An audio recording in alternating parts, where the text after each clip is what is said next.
The acoustics in the hallway of the county courthouse were designed to make every person feel small, but for me, they simply made everything louder. I sat on a bench of polished oak that felt more like a church pew than a piece of furniture, my elbows resting on my knees. My suit was a loaner from a friend who had outgrown it 3 years ago. The shoulders were slightly too broad, and the fabric had that persistent scent of cedar and neglected closets. I looked down at my shoes. They were scuffed at the toe, a dull matte finish where there should have been a mirror shine. I didn't mind. In this room, looking like a man who was barely holding it together was a tactical advantage. 10 feet away, Layla was the center of a very different universe. She looked immaculate in a cream-colored blazer that probably cost more than my last 3 freelance contracts combined. She was surrounded by her new circle, people with bright teeth and expensive watches who nodded in synchrony whenever she spoke. I watched her through the corner of my eye. She was laughing softly, a musical, practiced sound that she used when she knew people were watching. It was the laugh of someone who had already won, someone who had successfully edited a person out of her life like a blurry background detail in a high-resolution photo. "He looks smaller, doesn't he?" one of her friends whispered, not quite low enough to be private. I didn't turn my head. I kept my gaze fixed on the scuff on my left shoe. I was Heath, the quiet writer, the guy who spent his days drafting technical manuals for industrial valves and ghostwriting LinkedIn posts for mid-level tech executives. In their minds, I was a background character who had accidentally stumbled into the lead role for a few years before being rightfully replaced. I was the placeholder. The breakup hadn't been a conversation, it had been an eviction. 2 weeks ago, I had returned to the apartment we shared to find my belongings packed into 3 cardboard boxes near the door.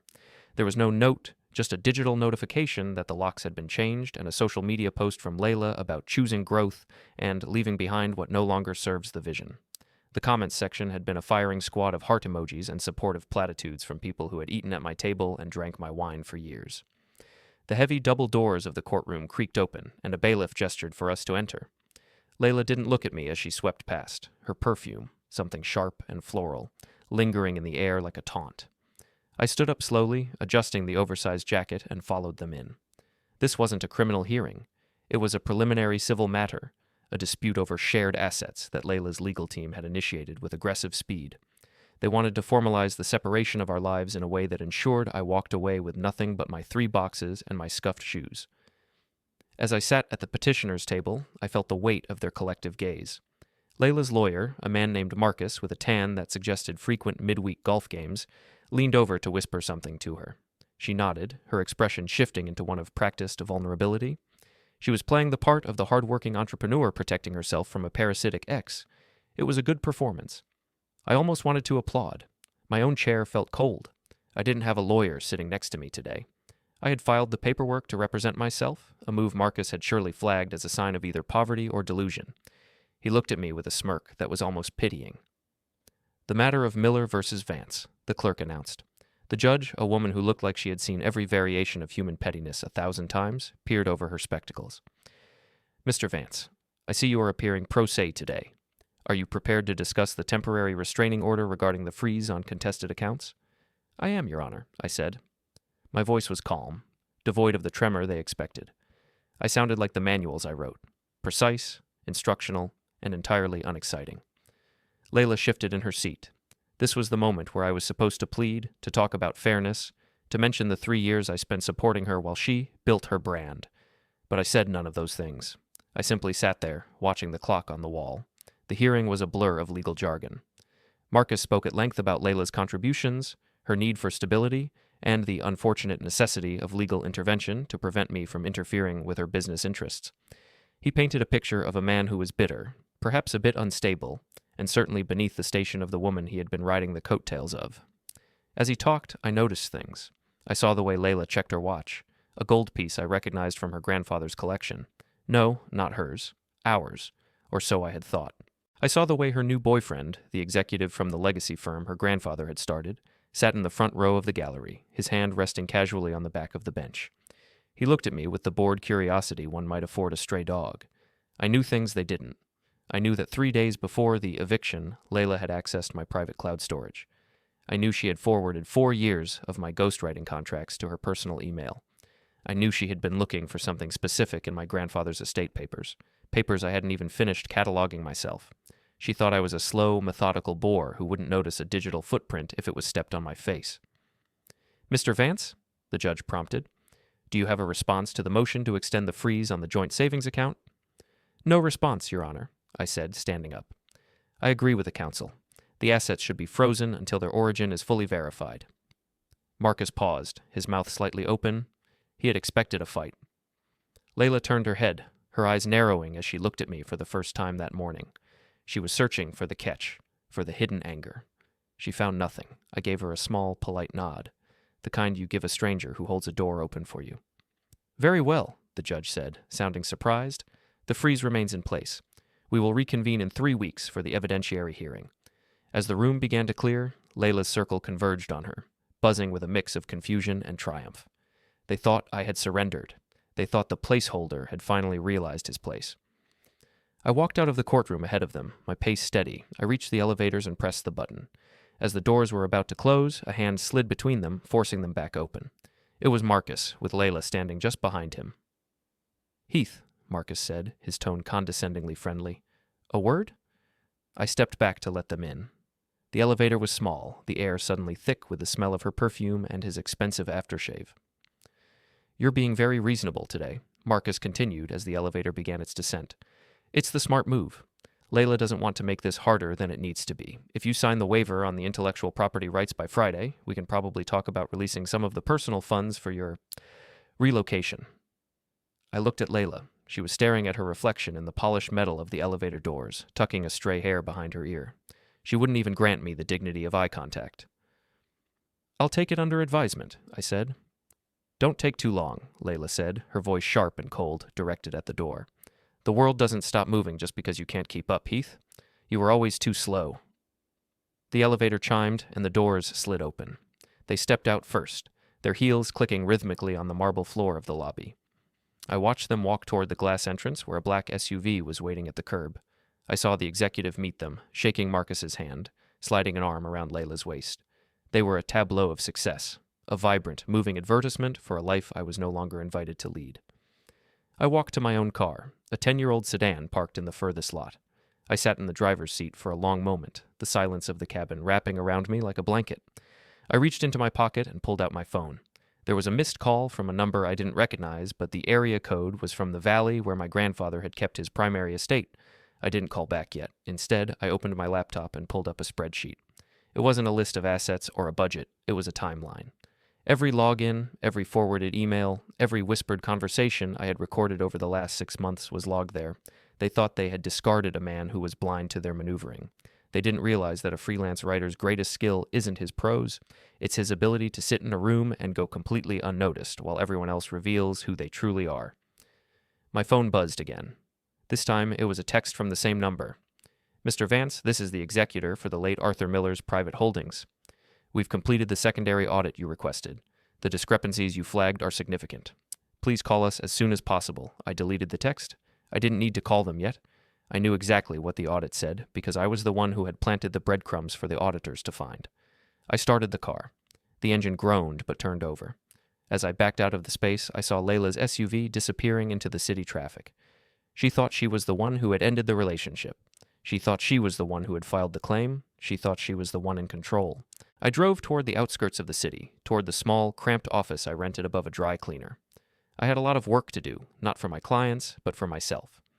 The version of me they replaced was a fiction I had spent years maintaining. It was a comfortable, harmless mask of a man who was easily overlooked and easily discarded. They had finally thrown the mask away. Now they were going to have to deal with what was underneath. I reached the office and climbed the narrow stairs. The air was stale, smelling of steam and chemical detergent from downstairs. I sat at my desk and opened a new file. I didn't start writing a story. I started writing a sequence of events. The first event was already in motion. The second would happen at dinner tonight. The third would happen when Layla tried to access the private accounts she thought she had successfully hidden from the court. I leaned back in my chair, the sarcastic inner voice that I usually kept tucked away finally beginning to hum. They never asked who I was. They just assumed I was the man they wanted me to be, a ladder they could climb and then kick away. I looked at the clock. In exactly 4 hours, the first of the legal triggers I had set months ago would trip. It wouldn't be a loud explosion. It would be a quiet, procedural shift, a small adjustment in the paperwork that would change the entire landscape of the estate. I picked up a pen and tapped it against the desk. I wasn't angry. Anger was messy. Anger made you move too fast. I was something much more dangerous. I was focused. And for the first time in years, I was exactly where I wanted to be. The rehook of a long-term strategy is often more satisfying than the initial gambit. For the 3 weeks following the preliminary hearing, I maintained a profile so low I was practically subterranean. I continued to file my ghostwriting assignments on time, sending over dry, impeccably researched corporate white papers that discussed synergy and market disruption, while I sat in my office above the dry cleaners, watching the digital walls close in on Layla. I knew her patterns better than she knew them herself. Every Tuesday, she met her brand strategist at a glass-walled cafe in the Soho district. Every Thursday, she and her new executive partner, Julian, hosted small, curated gatherings meant to solidify their standing in the city's upper social strata. I wasn't invited, of course, but I didn't need to be. I had left behind several ghosts in the apartment, not people, but digital footprints and physical documents that were designed to be found at exactly the wrong time. The first ripple appeared on a Tuesday morning. I was sitting in a park 2 blocks away from her cafe, sipping a lukewarm coffee. Through the window, I could see Layla's expression shift. She was looking at her phone, her brow furrowed in a way that suggested a technical glitch. It wasn't a glitch. It was the first of the administrative freezes I had initiated through the estate's secondary audit. My grandfather, Arthur Miller, had been a man of immense complexity. He built a private firm that dealt in logistics and intellectual property, the kind of business that was invisible to the public but essential to the machinery of commerce. Everyone assumed he had left me nothing because I hadn't changed my lifestyle after his passing. Layla had assumed he had bypassed me entirely, leaving his true assets tucked away in shell companies that she, through her connection to Julian, hoped to absorb. She saw me as the weak link in the lineage, the writer who didn't have the stomach for the family business. What she didn't realize was that my grandfather hadn't left me a pile of money. He had left me the keys to the kingdom and a very specific set of instructions on how to defend it. The writing career she mocked was actually the final stage of my training, learning how to observe, how to document, and how to stay invisible until the final act. I watched her through the cafe window as she stood up abruptly, her brand strategist looking on in confusion. She was dialing a number, her movements frantic. She was likely calling Julian, or perhaps Marcus. They would tell her it was a banking error. They would be wrong. The next few days were a study in escalating tension. I received several frantic emails from Marcus, his previously condescending tone replaced by a sharp, litigious edge. He was demanding immediate clarification regarding the status of certain intellectual property filings tied to my grandfather's firm. I didn't reply. Silence is a vacuum. People will fill it with their own worst fears. By Friday, the tension had reached a boiling point. I was walking toward the city library when a sleek black SUV pulled up onto the curb, blocking my path. The window rolled down to reveal Julian. He wasn't smiling today. His expensive silk tie was slightly loosened, and there was a frantic energy behind his eyes that no amount of corporate grooming could hide. "Heath," he said, his voice tight. "Get in. We need to talk." I looked at the car, then back at him. I gave him a slow, deliberate blink. "I prefer to walk, Julian. It's better for the clarity of thought." "This isn't a game," he hissed, leaning across the passenger seat. "The assets for the merger are being held up by your office. Layla says you're playing some kind of probate angle. Whatever you think you're doing, you're overplaying your hand. You're a freelancer, Heath. You don't have the resources to sustain a legal blockade against a firm like ours." "I'm not playing an angle," I said, my voice as flat as a dial tone. "I'm simply following the procedural requirements of the estate. If there's a delay, perhaps you should look into your own filings. The mirror doesn't lie, Julian." I walked around the car, leaving him fuming in the driver's seat. I could feel his gaze on my back, a mixture of rage and the first real seeds of doubt. He had hitched his wagon to Layla's supposed inheritance, and now he was realizing the wheels were coming off. The day of the follow-up court hearing arrived under a gray, heavy sky. This time, I didn't wear the borrowed suit. I wore a charcoal-colored wool jacket that fit me perfectly, one I had kept in storage for years. I didn't look like a man barely holding it together anymore. I looked like a man who had finally decided to stop pretending. When I entered the courthouse, the atmosphere had shifted. Layla was there, but the circle was smaller. 2 of the social climbers who had been her constant shadows were missing. Layla herself looked different. Her makeup was heavy, designed to hide the fact that she hadn't slept, and her cream-colored blazer was replaced by a sharp black suit that looked like armor. She didn't laugh when she saw me. She stared. She was looking for the man she had discarded, but she was finding someone else. "Mr. Vance," Marcus said, stepping into my path as I approached the courtroom. He looked haggard. We've reviewed the new filings you submitted last night. This is highly irregular. You're alleging that the primary holdings were never part of the shared domestic partnership assets because they were held in a tiered trust? I'm not alleging it, Marcus, I said, adjusted my cuff. I'm stating it as a matter of documented fact. The trust was established 10 years ago. It was never accessible to me, and therefore it was never part of the household economy, which means Layla's claim to 50% of the valuation is not only invalid, it's a reach that borders on bad faith. We'll see what the judge says, Marcus snapped, though his confidence was visibly leaking. We entered the courtroom. The air was thick with the scent of old paper and anxiety. Julian was in the gallery again, but he wasn't sitting comfortably. He was leaning forward, his hands clenched. The judge took her seat and looked at the mountain of new documents on her bench. Mr. Vance, you've provided a supplemental disclosure regarding the Miller Trust, and Ms. Miller, or rather, Ms. Layla Miller, you have filed a counter-motion claiming that these assets were promised as part of a verbal agreement. Yes, Your Honor, Marcus said, standing up. My client has spent years building a brand that was intrinsically tied to the legacy of the Miller name. Mr. Vance led her to believe that these assets were their collective future. Is that so?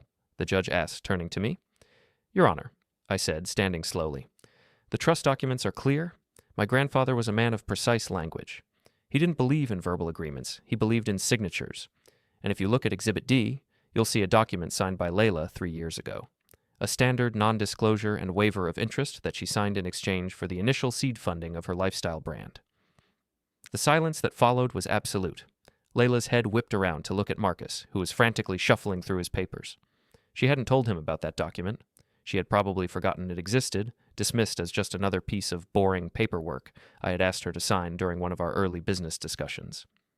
I don't have a copy of that in the original discovery, Marcus stammered.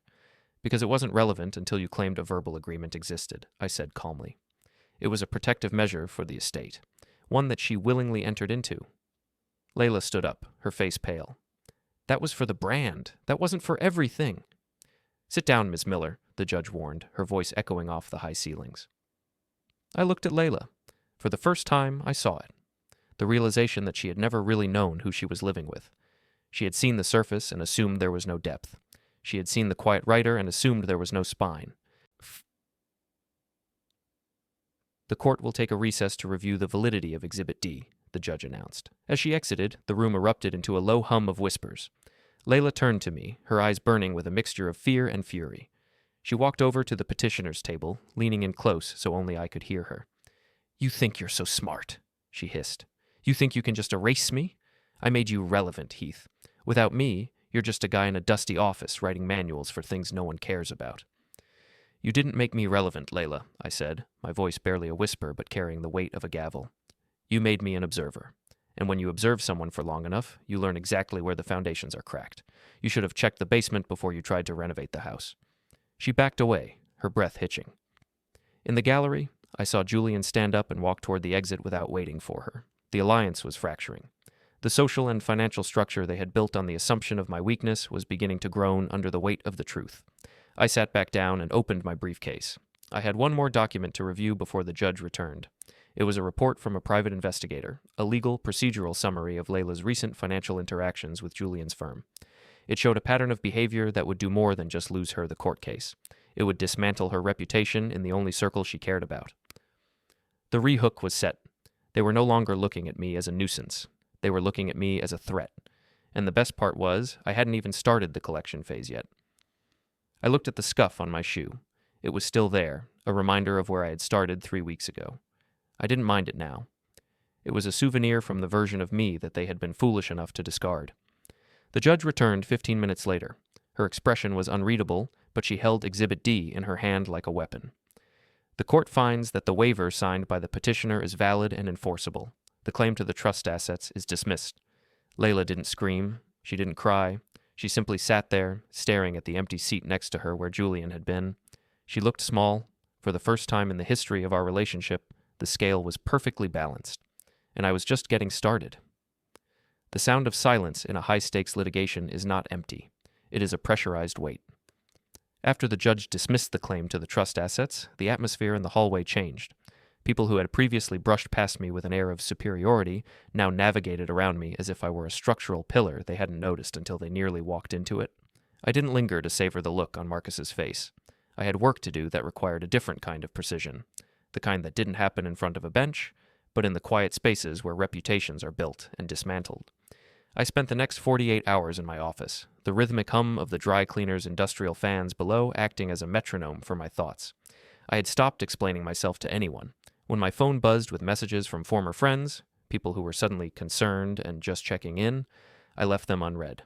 They weren't looking for a conversation, they were looking for a status update to relay to Layla. I wasn't a person to them, I was a data point. My focus was now on the connection between Layla's brand and Julian's executive interests. I had spent months, while we were still together, documenting the quiet creep of her financial dependence on his firm. She thought she was being subtle, masking the transfers as consulting fees and collaborative marketing. But I had been ghostwriting corporate manuals for years. I knew how to spot a laundered narrative.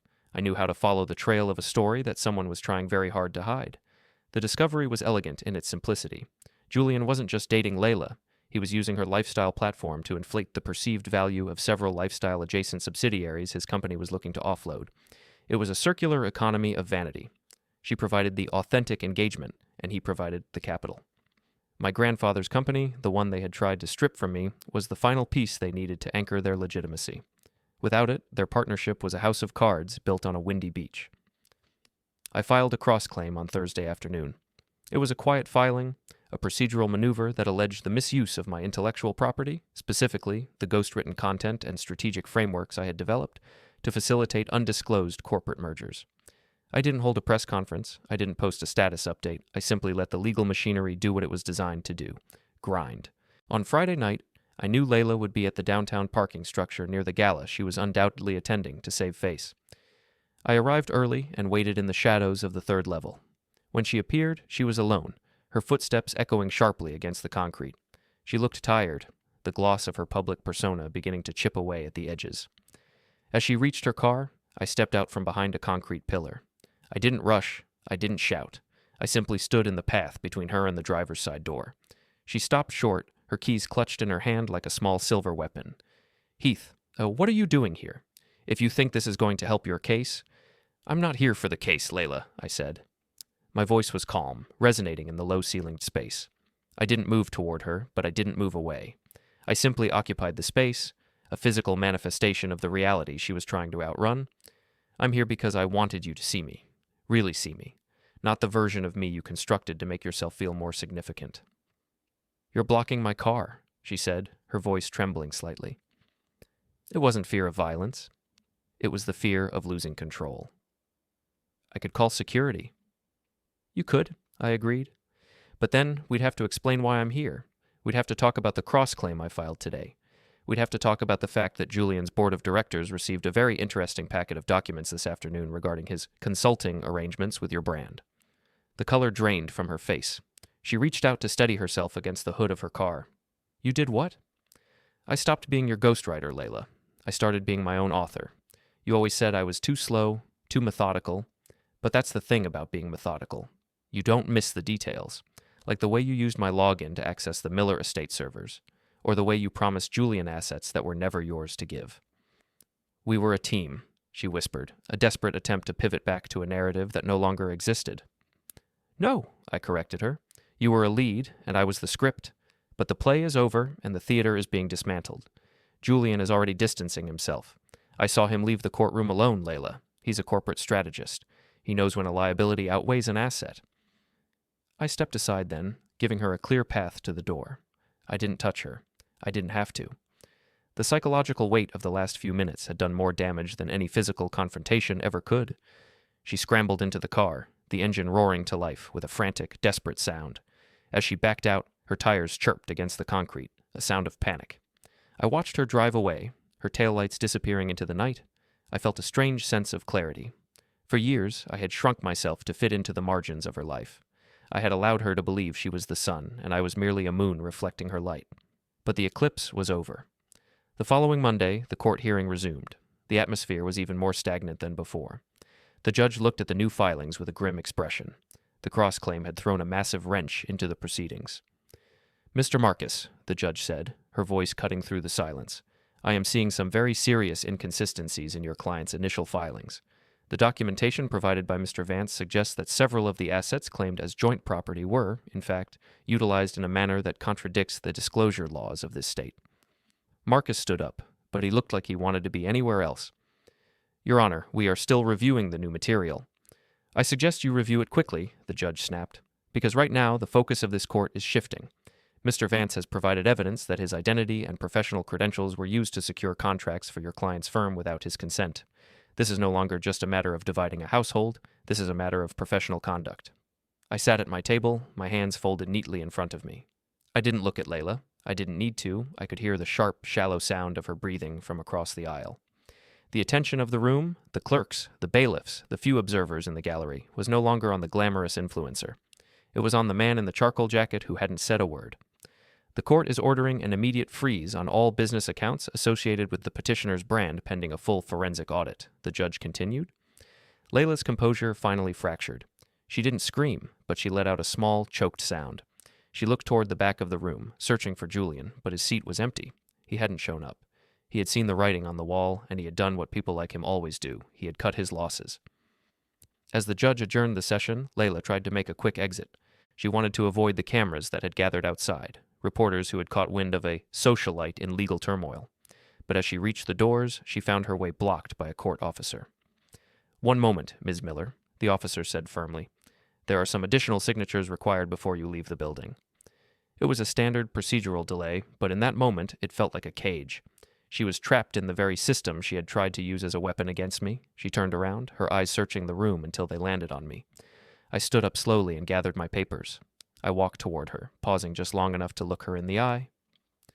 "You were right about one thing, Layla," I said, my voice quiet and steady. "The world doesn't stop moving, it just changes direction." I walked past her and out the side exit, avoiding the spectacle in the lobby. I didn't feel a sense of triumph, not yet. I felt the grim satisfaction of a job well done. The reframe was complete.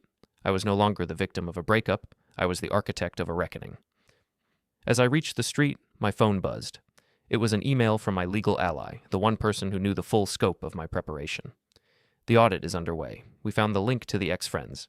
They weren't just siding with her, Heath. They were on the payroll. Do you want to proceed with the collection?" I looked up at the towering buildings of the city, the glass and steel reflecting the cold light of the afternoon sun. I thought about the people who had laughed at me, the people who had quietly moved my boxes to the curb, the people who had decided I was a nobody. "Proceed," I typed back.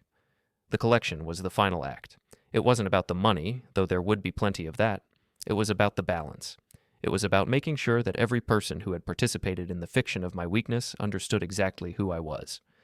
I walked toward my car, the scuffed shoes hitting the pavement with a firm, decisive rhythm.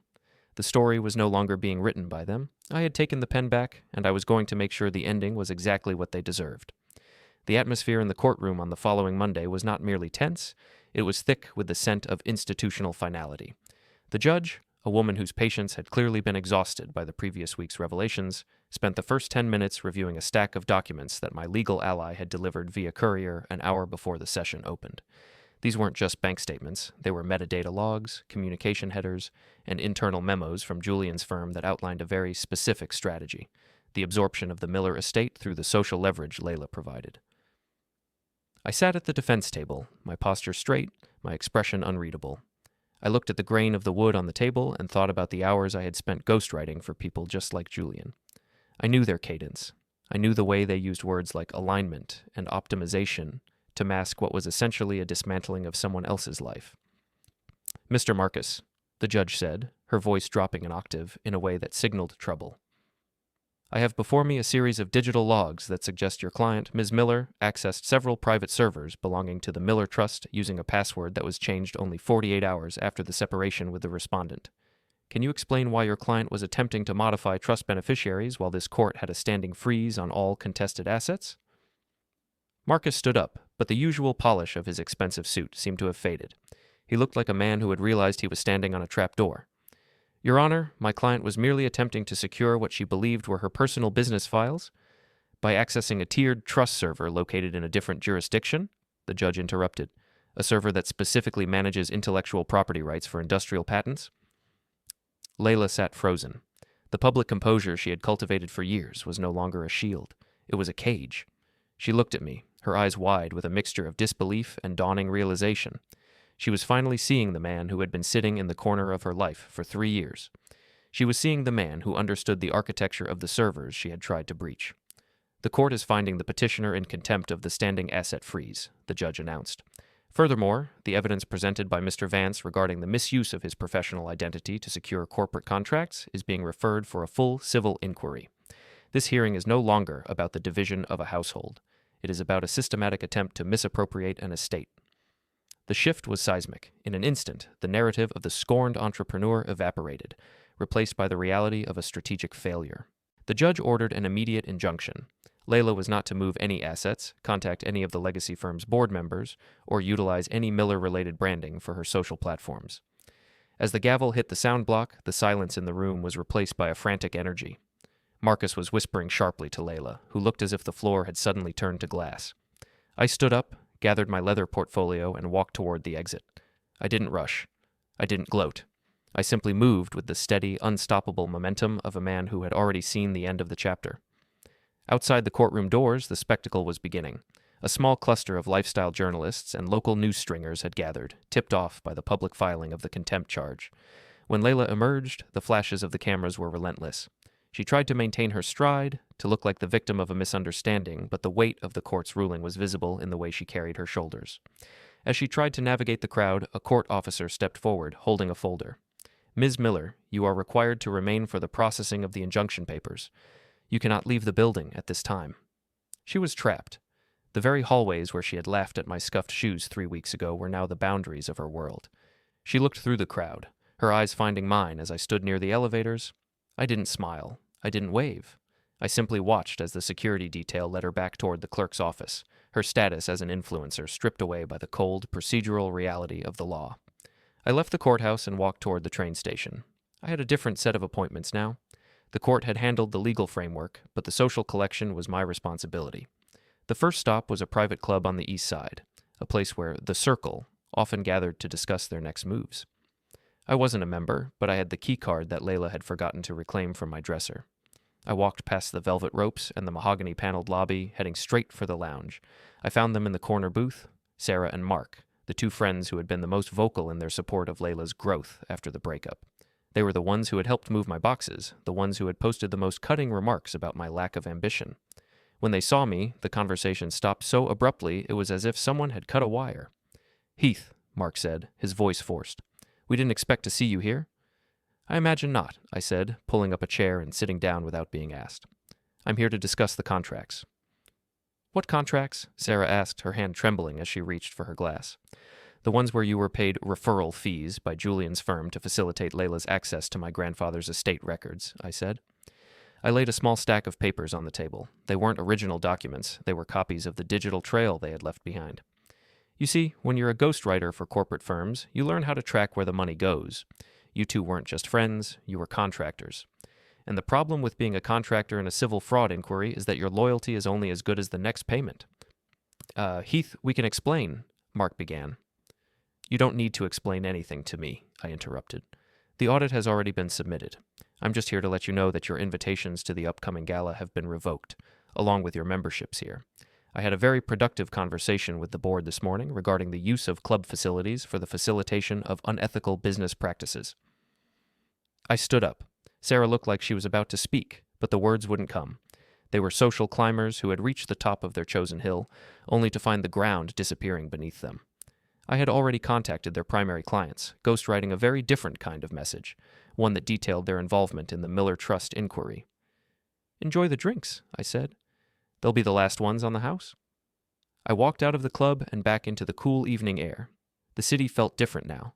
It no longer felt like a place where I was being hunted or mocked. It felt like a chessboard where I had finally taken the queen. I spent the rest of the evening at my office, finishing the final report for the estate executors. My phone was a constant stream of notifications. Layla's social media accounts were being picked apart by the same people who had worshipped her a week ago. The news of the injunction and the audit had leaked, and the brand was dissolving in real time. Comments were being deleted, sponsors were issuing statements of disassociation, and the black SUV that Julian drove was nowhere to be seen. I received one final message at nearly midnight. It was from a private number. "You've ruined everything. All of it." For what? For a pile of papers and a name you never even used? I didn't reply. I didn't need to. I looked at the file on my desk, the one that contained the proof that my ex-friends had been complicit in the attempt to rewrite my life. It was more than just a pile of papers. It was a record of the truth. The twist, however, was still tucked away in the back of my mind, a secret I had kept even from my legal ally. They thought they had discovered my preparation over the last few months. They thought I had reacted to their betrayal with a sudden burst of brilliance. They didn't realize that I had been waiting for this for years. My grandfather hadn't just left me a trust, he had left me a challenge. He had told me that a man's true character is only revealed when he thinks he has all the power, or when he thinks he has none. I had played the part of the man with none, and in doing so, I had watched them reveal every crack, every shadow, and every lie. I closed my laptop and looked out the window. The lights of the city were bright, but they were distant. I was no longer a character in their story. I was the one who had built the stage, and now that the play had collapsed, I was the only one left standing. The collection was almost complete. There was only one person left to face and one final revelation to deliver. I reached into my drawer and pulled out the original deed to the legacy firm's headquarters, the building where Julian worked, the building Layla had dreamed of owning. They had never asked who I was because they were too busy telling me who I should be. Tomorrow I would show them the difference. The silence of my office was the silence of a watchmaker's workshop, precise, rhythmic, and filled with the tension of tightly wound springs. I sat at my desk, the glow of the monitor illuminating the digital ruins of a social circle that had once considered me a mere footnote. The fallout from the court hearing had moved with the speed of a contagion. In the high-velocity world of lifestyle branding and corporate reputation, a civil contempt charge is a terminal diagnosis for credibility. I spent the morning watching the dominoes fall. It began with the revocation of Layla's primary sponsorship with a high-end luxury watch brand. Their statement was a masterpiece of corporate neutrality, citing a realignment of brand values. Translation: they didn't want their gold-plated chronographs associated with a woman whose financial integrity was being dismantled in a public record. By noon, 3 more partners had followed suit. The vision she had bragged about was being erased from the internet, one deleted post at a time, but the social ruin was only the foundation. I had spent the last decade learning how to weave narratives that felt inevitable, and now I was applying that skill to the people who had treated my life like a rough draft. I had a list of names, the enablers, the opportunists, and the quiet conspirators. It was time to settle the accounts. My first target was Marcus's law firm. I didn't send a letter of complaint. I sent a package to the senior partners containing the metadata logs of the unauthorized server access. I included a polite note suggesting that a conflict of interest audit might be necessary, given that their junior partner had facilitated an attempt to breach a protected trust while a freeze was in effect. By 2 o'clock, I received a notification that Marcus had been placed on administrative leave. He had tried to play the role of the shark, but he had forgotten that even sharks are governed by the currents they swim in. Next came the physical reclamation. The apartment, the one where my boxes had been so unceremoniously moved to the curb, was technically a lease-to-own agreement held under one of my grandfather's dormant subsidiaries. Layla had assumed she was the primary holder because her name was on the decorative brass plaque by the door. She had never bothered to read the fine print of the master lease. I arrived at the building at dusk. I wasn't carrying boxes or moving equipment. I was carrying a leather folder and a digital keycard. I signaled the building manager, a man who had known my grandfather for 20 years and had been quietly waiting for me to make this move. "Is the property vacated?" I asked. "Ms. Miller is at a studio session trying to save her remaining contracts," the manager replied, his voice neutral.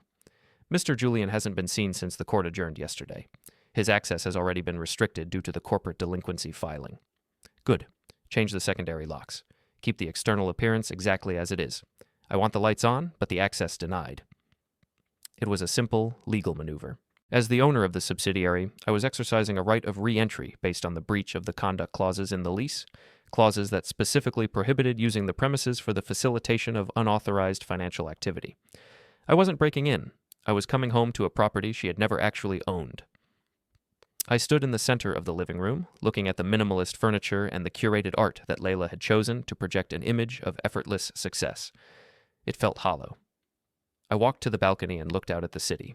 This was the view she had used as a backdrop for 100 videos about making it. Now it was just a high-altitude cage. The evening was reserved for the most public of the confrontations. There was a private gallery opening for an artist Layla had spent months courting, an event meant to be her triumphant return to the social spotlight despite the legal misunderstandings. I knew the gallery owner. He was a man who appreciated the technical manuals I had written for his climate control systems as much as he appreciated the art on his walls. I entered the gallery just as the room was reaching its peak capacity. The air was filled with the clinking of glasses and the low hum of practiced conversation. I saw Layla at the far end of the room, dressed in a shimmering silver gown, her face a mask of determined cheerfulness. She was surrounded by a few remaining hangers-on, people who hadn't yet heard the news of the afternoon's cancellations. I didn't approach her directly. I approached the host. "Heath," the owner said, shaking my hand. "I heard about the court's decision, a remarkable turn of events." "It's a matter of clarity," I said. "By the way, I believe there's a discrepancy with the guest list. One of your patrons is currently under a court-mandated financial freeze that includes the use of credit for social entertainment." He looked toward Layla, then back at me. He was a businessman above all else. "The gallery can't be seen as facilitating a violation of a judicial order. It would jeopardize our insurance." "I thought you might feel that way," I said. 5 minutes later, the music dimmed slightly. A security guard, polite but immovable, walked over to Layla's circle. The conversation faded as the guard leaned in to speak to her. I watched from across the room, a glass of water in my hand. I saw the moment the realization hit her. Her eyes scanned the room, searching for the person responsible, and landed on me. I raised my glass in a silent, ironic toast. The guard gestured toward the door. She tried to argue, her voice rising in a sharp, discordant note that cut through the refined atmosphere of the gallery. People turned. The whispers started. This time, they weren't about her clothes or her brand. They were about the fact that she was being asked to leave. She was escorted out, her silver gown trailing behind her like a tarnished shadow. Her friends didn't follow.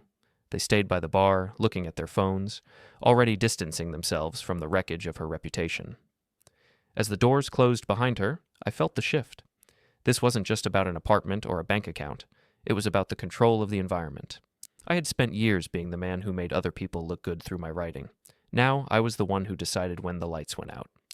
I left the gallery shortly after and drove to the legacy firm's headquarters. The building was a monolith of glass and steel, a monument to the kind of power Julian thought he possessed. I parked across the street and watched the top-floor windows. Julian was still there, likely trying to negotiate a way out of the disaster I had orchestrated. He didn't know that the board had already received the final report. He didn't know that the merger he had pinned his career on was now being viewed as an attempted hostile takeover of a protected trust. He was about to find out that in the world of legacy firms, loyalty is a transactional asset, and he was currently deep in the red. I pulled out my phone and dialed a number I had avoided for a long time.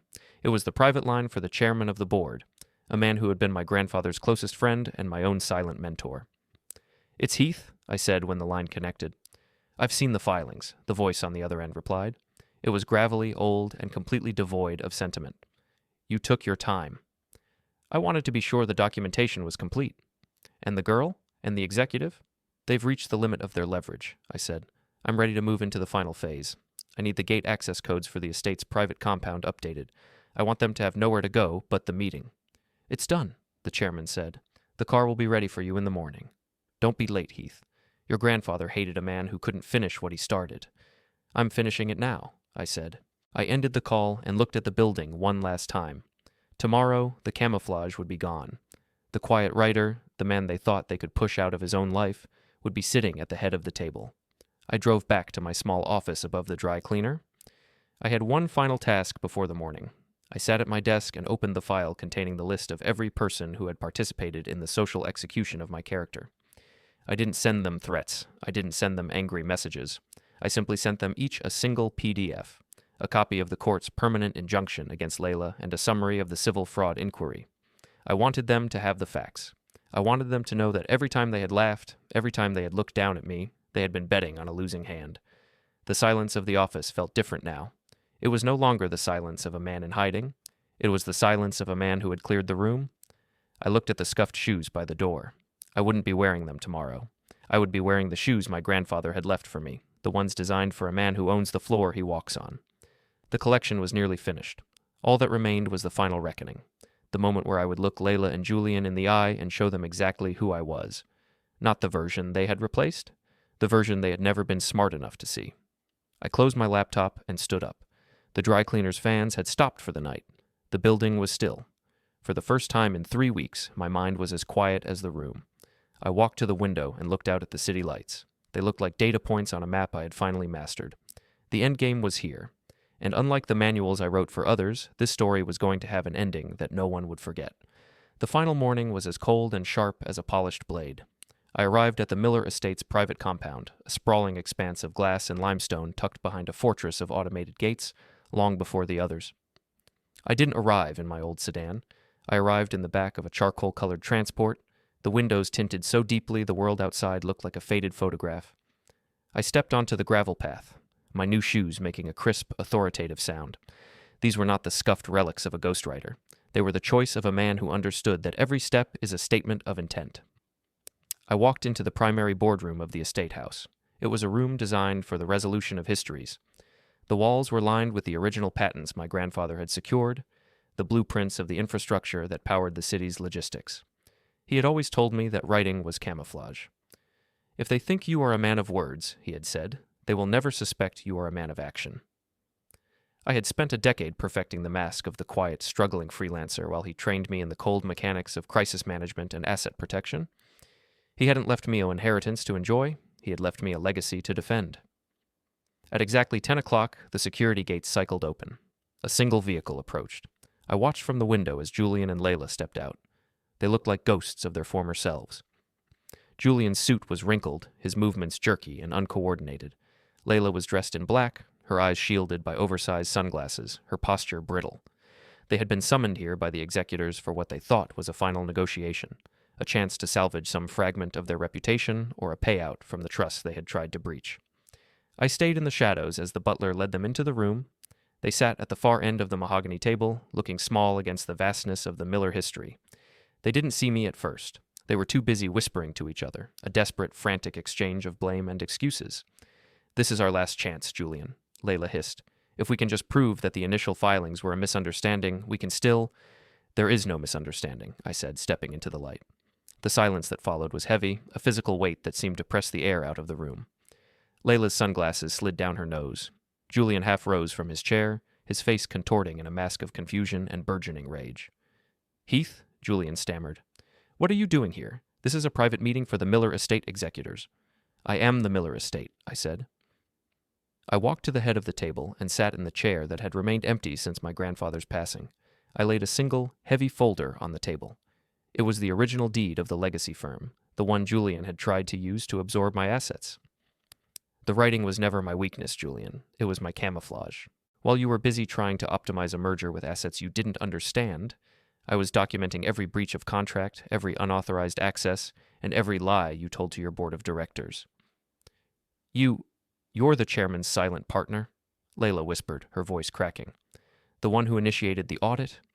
"I initiated everything," I said, my voice steady and cold. "The breakup, the eviction, the social collapse. You thought you were the architects of my misfortune, but I was the one who provided the blueprints. I knew that as soon as I appeared vulnerable, you would move. I needed you to move. I needed you to commit your intentions to the public record so that I could dismantle them legally and permanently." Layla stood up, her hands trembling. "You let me do that? You sat there for 3 years, watching me, knowing you could stop it at any time? You let me think I was winning?"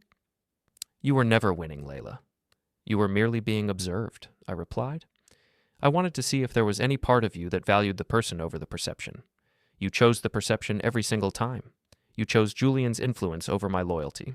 You chose my grandfather's name over my presence, and now you have neither." I pushed the folder across the table toward Julian. "The board of your firm has voted to terminate your contract for cause. The consulting fees you paid to Layla's brand have been flagged as misappropriated corporate funds. The civil inquiry will handle the rest. You aren't just losing your job, Julian. You're losing your standing. No firm in this city will touch a man who was outmaneuvered by a freelancer." Julian looked at the folder, but he didn't open it. He knew what was inside. He looked at me, and for the first time I saw the recognition of a superior predator in his eyes. He didn't shout. He didn't fight. He simply sat back down, the life draining out of his expression. Layla turned toward me, her face pale and desperate. "Heath, please, we can talk about this. I was confused. I was pressured. We can find a way to make this right." "There is no making it right," I said. "There is only the balance. You wanted to be the center of the world, Layla. Now you can see what the world looks like when it stops looking back at you. Your accounts are frozen. Your brand is a case study in reputational failure, and the apartment, the one you liked the view from, is being renovated for a new tenant tomorrow." "Where am I supposed to go?" she asked, a small hollow sound. "That is no longer my concern," I said. I stood up and signaled to the security detail waiting in the hall. "The meeting is over. You have 5 minutes to exit the property before the gates are locked for the final time today." I walked toward the balcony that overlooked the estate's private lake. I didn't look back as they were escorted out. I didn't need to see their faces. I could hear the sound of their footsteps, faltering, uneven, and heavy with the realization of their own irrelevance. I heard the door click shut, and then the sound of their vehicle receding down the gravel drive. The house was silent again. It was the silence of a structure that had been cleared of its pests. I felt a profound sense of equilibrium. I wasn't happy, and I wasn't relieved. I was simply finished. The story I had been writing for 10 years had finally reached its conclusion. I reached into my pocket and pulled out my phone. There were dozens of messages, former friends, business associates, people who were suddenly desperate to be in my good graces now that the truth of the Miller inheritance was public. I didn't read them. I didn't care about their apologies or their sudden realizations. They were background noise, the static of a world I had outgrown. I looked down at the table. The scuffed shoes I had worn to the first hearing were gone, replaced by the reality of my current standing. I had been a ghostwriter for long enough.